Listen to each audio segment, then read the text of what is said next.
नमस्कार, मैं हूं दिव्या और आप देख रहे हैं आंखें न्यूज 24। आइए सबसे पहले नजर डालते हैं आज के मुख्य समाचारों पर। नमस्कार, मैं अमित और आप देख रहे हैं आंखें न्यूज 24। गया जी के शेरघाटी विधानसभा क्षेत्र में एक निजी मेडिकल कॉलेज सह अस्पताल के उद्घाटन अवसर पर बिहार के उप मुख्यमंत्री सम्राट चौधरी पहुंचे।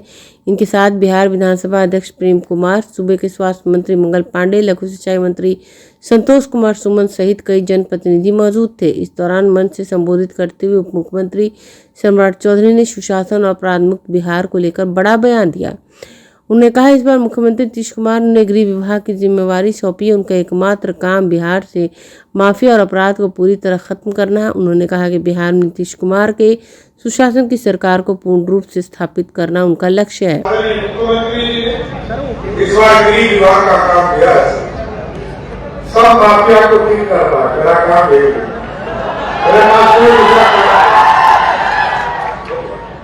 मेरे पास एक ही काम है, बिहार में ऐसा इलाज करना है, बिहार में नीतीश कुमार का सुशासन पूर्ण रूप से स्थापित करने का काम करना है।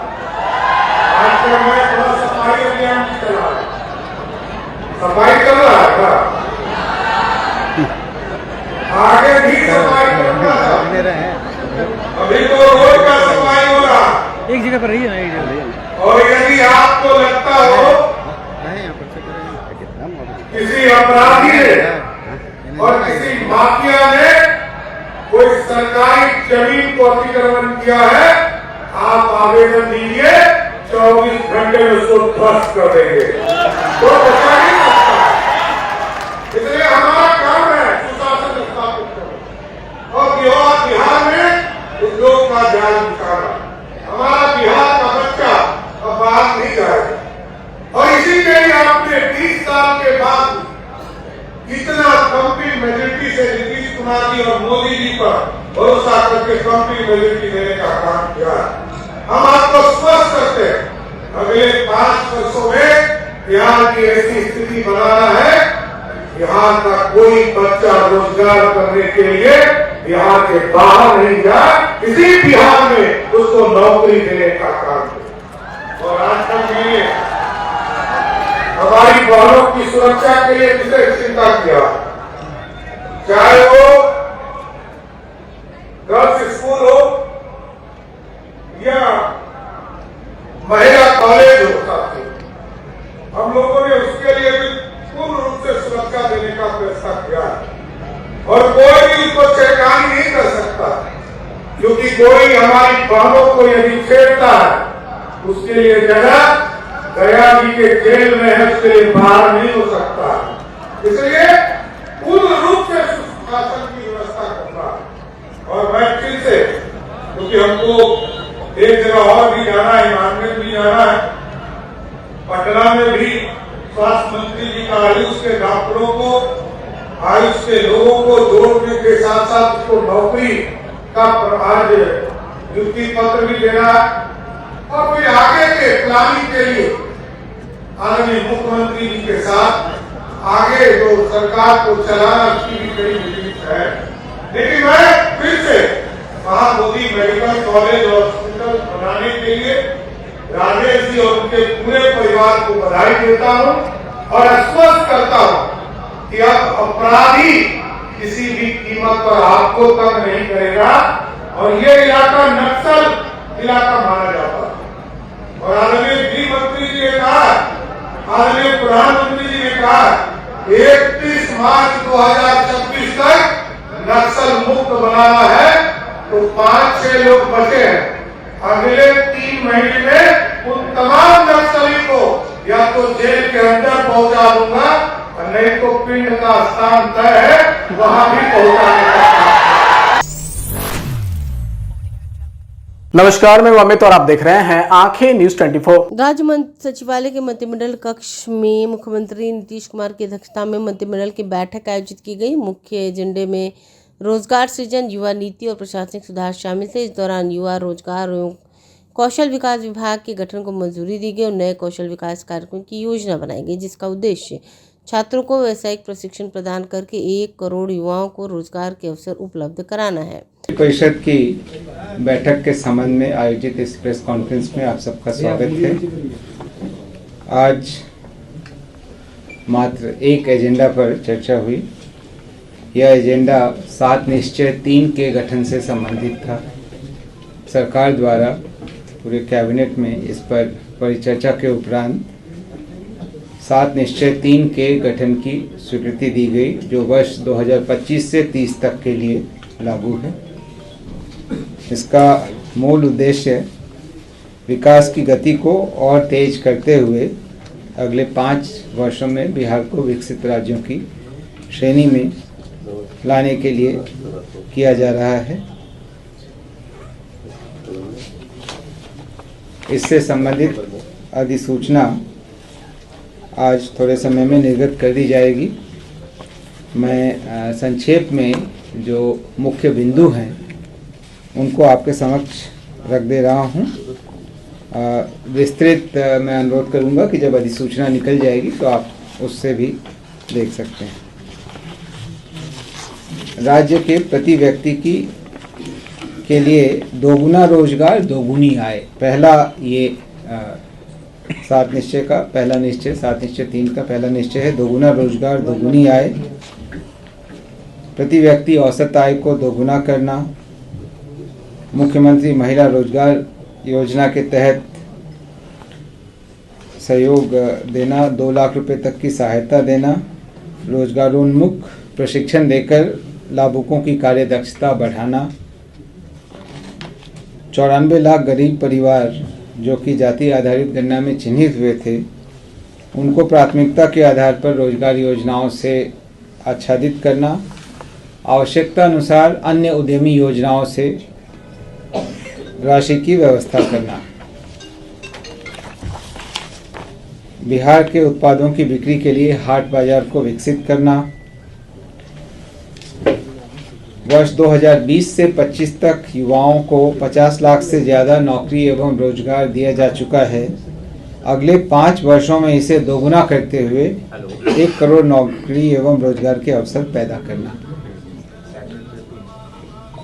नए युवा रोजगार एवं कौशल विकास विभाग का गठन। आप अवगत हैं कि यह गठन पिछली मंत्रिपरिषद की बैठक में हो चुका है और इसमें सचिव ने भी पदभार ग्रहण कर लिया है। दूसरा निश्चय है समृद्ध उद्योग सशक्त बिहार। इसके तहत मुख्य सचिव की अध्यक्षता में निम्न उद्देश्यों के लिए 3 उच्च स्तरीय समितियों का गठन किया जाना है और पिछले मंत्रिपरिषद की बैठक में इस पर स्वीकृति प्राप्त कर इनका गठन किया जा चुका है। आप इससे अवगत हैं। बिहार को पूर्वी भारत का नया प्रौद्योगिकी केंद्र बनाना।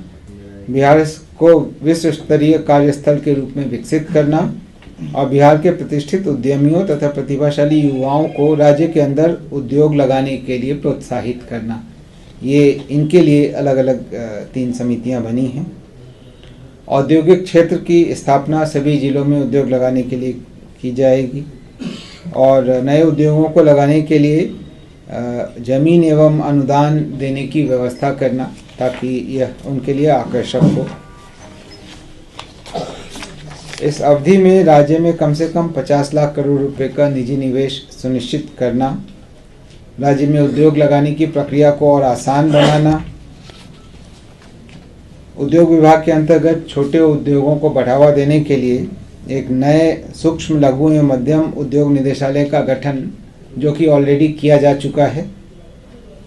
स्थानीय उत्पादों के निर्यात और बाजार विकास के लिए एक नए बिहार विपणन प्रोत्साहन प्राधिकार की स्थापना की जाएगी। पुरानी बंद पड़ी चीनी मिलों को चरणबद्ध तरीके से चालू कराया जाएगा और नई चीनी मिलों की स्थापना की जाएगी। तीसरा एजेंडा है कृषि में प्रगति, प्रदेश की समृद्धि। ये 7 निश्चय का तीसरा निश्चय है। वर्ष 2008 से कृषि रोडमैप बनाकर कृषि का विकास किया जा रहा है। अब तक 3 कृषि रोडमैप वर्ष 2008 से 12, 12 से 17 एवं 17 से 23 को क्रियान्वित किया जा चुका है। अभी 24 से 29 का काम चल रहा है। इसके कामों में और तेजी लाना है। मखाना बोर्ड की स्थापना की गई है, इसके आलोक में मखाना रोडमैप बनाकर मखाना के उत्पाद एवं प्रसंस्करण को बढ़ावा देना है। डेयरी एवं मत्स्य पालन पर विशेष जोर देना है। और आप अवगत होंगे कि इस कारण विभाग का नाम भी जो है बदलकर डेयरी मत्स्य एवं पशु संसाधन विभाग किया गया है। प्रत्येक गांव में दुग्ध उत्पादन समिति का गठन करना तथा प्रत्येक पंचायत में सुधा बिक्री केंद्र की स्थापना और हर खेत तक सिंचाई का पानी पहुंचाने के काम को और आगे बढ़ाना। चौथा निश्चय है उन्नत शिक्षा उज्जवल भविष्य। प्रत्येक प्रखंड में आदर्श विद्यालय की स्थापना करना, प्रत्येक प्रखंड में डिग्री कॉलेज खोलना, नए उच्च शिक्षा विभाग का गठन जो कि किया जा चुका है और जहां सचिव ने भी योगदान दे दिया है। पुराने प्रतिष्ठित शिक्षण संस्थानों को सेंटर ऑफ एक्सेलेंस के रूप में विकसित करना, एक नए एजुकेशन सिटी का निर्माण करना। पांचवा निश्चय है सुलभ स्वास्थ्य सुरक्षित जीवन। प्रखंड सामुदायिक स्वास्थ्य केंद्रों को विशिष्ट चिकित्सा केंद्र के रूप में विकसित करना, जिला अस्पतालों को अति विशिष्ट चिकित्सा केंद्र के रूप में विकसित करना, नए मेडिकल कॉलेज एवं अस्पताल में बेहतर पढ़ाई एवं इलाज के लिए लोक निजी भागीदारी को प्रोत्साहित करना, प्रतिष्ठित निजी क्षेत्र के अस्पतालों को राज्य में अस्पतालों की स्थापना के लिए प्रोत्साहित करना, दूरस्थ ग्रामीण क्षेत्रों में बेहतर चिकित्सा सुविधा के लिए चिकित्सकों को अलग से प्रोत्साहन की व्यवस्था करना और सरकारी चिकित्सकों की निजी प्रैक्टिस पर रोक लगाने के लिए नीति लाना। छठा निश्चय है मजबूत आधार आधुनिक विस्तार। शहरी क्षेत्रों का विस्तार एवं नागरिक सुविधाओं का सुदृढ़ीकरण, शहरी क्षेत्रों में आधुनिक नागरिक सुविधाएं बढ़ाना, नए नियोजित शहरों का विकास और शहरी गरीबों के लिए सस्ते आवास की व्यवस्था करना।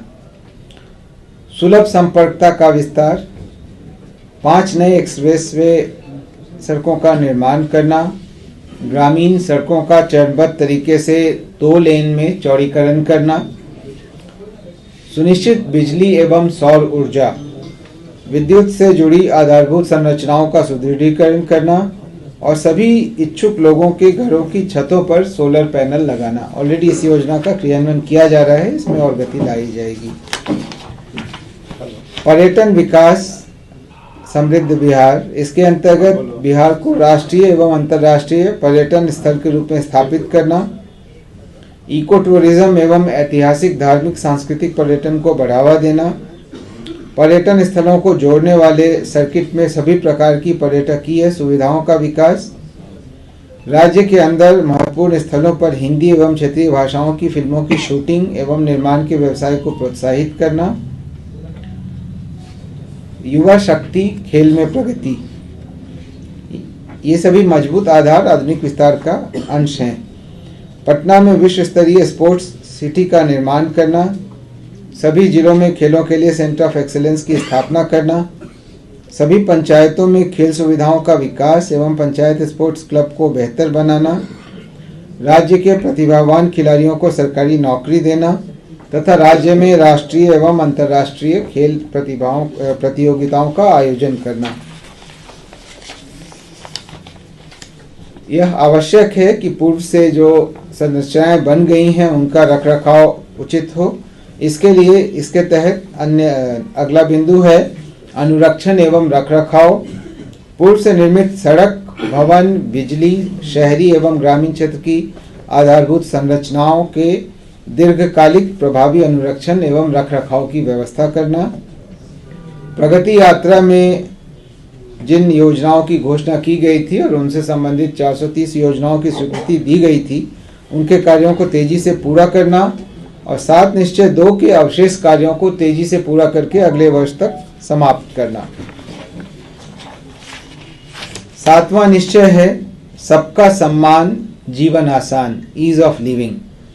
आधुनिक तकनीक, नवाचार एवं संवेदनशील प्रशासन के माध्यम से राज्य के सभी नागरिक। समाचारों में अब वक्त हो चला एक छोटे से अंतराल का। पटना में कई वर्षों से शिक्षा में अहम योगदान दे रहा है Gyansthali high school Alamganj Patna city, जहां 10वीं और 12वीं की बोर्ड परीक्षाओं में 100% अंक प्राप्त कर रहे हैं बच्चे। एक ऐसा स्कूल जहां न केवल होती है पढ़ाई बल्कि साथ ही साथ होती है कल्चरल एक्टिविटी, स्पोर्ट्स एक्टिविटी से जुड़े गेम्स, मैथ ओलंपियाड से लेकर साइंस ओलंपियाड, जहां बच्चों के लिए स्कूल कैंपस अत्याधुनिक सुविधाओं से लैस, छोटे बच्चों के लिए वाहन और ट्रांसपोर्ट की विशेष सुविधा। तो देर किस बात की, आज ही कराएं अपना नामांकन Gyansthali high school Alamganj Patna city में, जहां नामांकन की प्रक्रिया जारी है। संपर्क करें पुलिस चौकी Alamganj main road near Alamganj थाना पटना बिहार 800007। ब्रेक के बाद आपका फिर से स्वागत है। नमस्कार, मैं अमित और आप देख रहे हैं आंखें न्यूज 24। राज्य सरकार की अपराधियों पर नकेल कसने के लिए दिशा निर्देश के अनुसार पटना सिटी पुलिस ने हत्या और मद्य निषेध के आरोप में फरार और वांछित अपराधी लेडी डॉन से मशहूर महिला सुमन देवी की गिरफ्तारी की है। इस प्रकरण के बारे में पटना सिटी डीएसपी गौरव कुमार ने बताया कि सुमन देवी पटना सिटी के कुख्यात अपराधी जयकांत की पत्नी, जिस पर हत्या मद्य निषेध के कुल 12 मामले हैं। ये पटना सिटी के आसपास अवैध शराब के कारोबार में लिप्त थी। एसएचओ चौक को एक गुप्त सूचना मिला और धवलपुरा टीओपी के समीप फरार और वांछित अपराधी सुमन देवी की गिरफ्तारी सुनिश्चित की गई है। सुमन देवी जैसे कि आपको पता है कि कुख्यात अपराधी जो कि टॉप 10 की लिस्ट में भी पटना पुलिस में शामिल था, जयकांत उनकी पत्नी है और जयकांत के ऊपर तकरीबन 35 आपराधिक इतिहास है, जो कि आर्म्स एक्ट, रंगदारी, मद्य निषेध, हत्या से संबंधित है और पटना पुलिस ने उन्हें कुछ महीने पहले ही गिरफ्तार कर जेल में भेज दिया है। और सुमन देवी के ऊपर 12 केस आपराधिक मामले दर्ज हैं, जो कि हत्या और मद्य निषेध से संबंधित हैं। ये दोनों जो है अवैध शराब का कारोबार पटना सिटी और अन्यत्र जगह चलाते थे। साथ में ही करते थे? साथ में, बिल्कुल साथ में करते थे। और उनके जेल जाने के बाद जो है इन्होंने ये काम जो है ये लगातार कर रही थी और गुप्त सूचना पुलिस को मिल रही थी और इस गुप्त सूचना का सत्यापन किया गया पटना पुलिस द्वारा और इनकी गिरफ्तारी जो है धवलपुरा टीओपी से सुनिश्चित की गई है। इन दोनों अपराध कर्मियों के ऊपर बीएनएस धारा 107 के तहत जो अवैध संपत्ति इन्होंने अर्जित की है उसके अधिग्रहण के लिए प्रस्ताव भी भेजा जा चुका है और इन्होंने कुछ नाम लिया है दियारा में कुछ शराब माफियाओं का। उसके साथ साथ पटना सिटी में अलग अलग थाना क्षेत्र में उन्होंने कुछ नाम जो है सामने आई है प्रारंभिक अनुसंधान में, उनको भी हम लोग आइडेंटिफाई कर लिए हैं और उनकी भी गिरफ्तारी के लिए हमारी टीम सतत छापेमारी कर रही है। ये बेसिकली जो पूरा नेटवर्क है वो दियारा से, जो वैशाली दियारा है वहाँ से कुछ लोग जो हैं शराब का खेप नाव पे चढ़ाते थे और जो नाविक था उसे 1500 प्रतिदिन उसे दिया जाता था और वो नाविक अलग अलग घाट पे जो पटना सिटी के वहाँ पे शराब उतारता था और वहाँ से 2 व्हीलर सबसे ये शराब जो है अलग अलग जगह मुहैया कराया जाता था। तो ये पूरे नेटवर्क को जो है ध्वस्त किया गया है और सब भी जो अपराधकर्मी हैं जो अवैध शराब में संलिप्त हैं पटना सिटी और अन्यत्र जगह, उन्हें चिन्हित किया जा रहा है और हम लोग बीएनएस 107 का प्रस्ताव भी उनके खिलाफ भेज रहे हैं और उन पर विधिवत कार्रवाई कर रहे हैं। हत्या किनकी की थी महिला? देखिए, हत्या का जो प्रारंभिक अनुसंधान में पूछताछ में पता चला कि अनिल वो भी एक टॉप 10 अपराधकर्मी में उसका नाम शुमार है, उनके भाई के हत्या के केस में इनका नाम आया था और उनके पति का भी नाम आया था, तो उनके ऊपर हम लोग ने पुलिस ने विधिवत कार्रवाई की थी। दूसरा क्या मामला मसला? माल सलामी वाला मामला दिनांक 14/12/25 को एसएचओ माल सलामी को गुप्त सूचना मिली कि छोटू उर्फ रवि रोशन एक अपराधकर्मी है और उनके द्वारा हथियार का प्रदर्शन किया जा रहा है और लोगों को भयभीत किया जा रहा है। जैसे ही सूचना मिलता है एसएचओ माल सलामी एक टीम का गठन करते हैं, सूचना का सत्यापन करने के उपरांत रेड किया जाता है और उन्हें टोल प्लाजा मौके वारदात से उनकी गिरफ्तारी सुनिश्चित की जाती है। उनके पास से एक कट्टा, एक जिंदा गोली और एंड्रॉयड फ़ोन जो है रिकवर किया जाता है, उसको जब्त किया जाता है। और उनके स्वीकारोक्ति बयान में एक अपराधकर्मी का भी नाम आता है, जो उन्होंने बताया कि उनके द्वारा हथियार उन्हें दिया गया था, और उस अपराधकर्मी का भी आइडेंटिफिकेशन मालसलामी थाना पुलिस द्वारा किया जा चुका है और हम लोग शीघ्र उनकी गिरफ्तारी सुनिश्चित कर रहे हैं। वो हथियार क्यों लहरा रहा था, कुछ बताया है पूछताछ में? जैसे कि मैंने बताया कि वो भयभीत कर रहा था। नमस्कार, मैं अमित और आप देख रहे हैं आंखें न्यूज 24। बिहार सरकार ने राज्य में कानून व्यवस्था को और सुदृढ़ कराने के लिए सभी जिलों के पुलिस अधीक्षकों को जनता दरबार लगाने के निर्देश पर आज नालंदा के लहेरी थाना में जनता दरबार का आयोजन किया गया। लहेरी थाना परिसर में पुलिस अधीक्षक भारत सोनी की अध्यक्षता में जनता दरबार का आयोजन हुआ। इस दौरान पुलिस अधीक्षक ने आम लोगों से सीधे संवाद कर उनकी समस्याएं सुनी।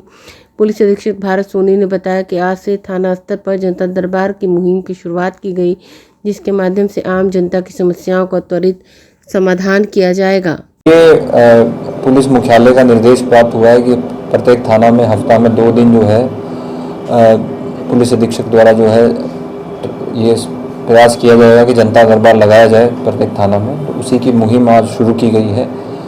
वैसे भी प्रत्येक दिन हमारे ऑफिस में और थाना पे भी लोगों की सुनवाई की जाती है, लेकिन आज जो है इसको शुरू किया गया है और अब आगे इसको कंटिन्यू किया जाएगा और बहुत सारे लोगों की समस्याओं का समाधान भी किया जाएगा। और विभिन्न विभागों से अगर कोई समस्या की शिकायत आती है तो उसको भी संबंध में विभिन्न विभागों के जो प्रतिनिधि उनको भी इसके बारे में बता दिया जाएगा। अगर आपने अभी तक हमारे चैनल को सब्सक्राइब नहीं किया है तो हमारे चैनल को जल्द से जल्द सब्सक्राइब करें, लाइक करें और शेयर करें। देश और दुनिया की तमाम खबरों को देखने के लिए लगातार देखते रहें आंखें न्यूज़ 24।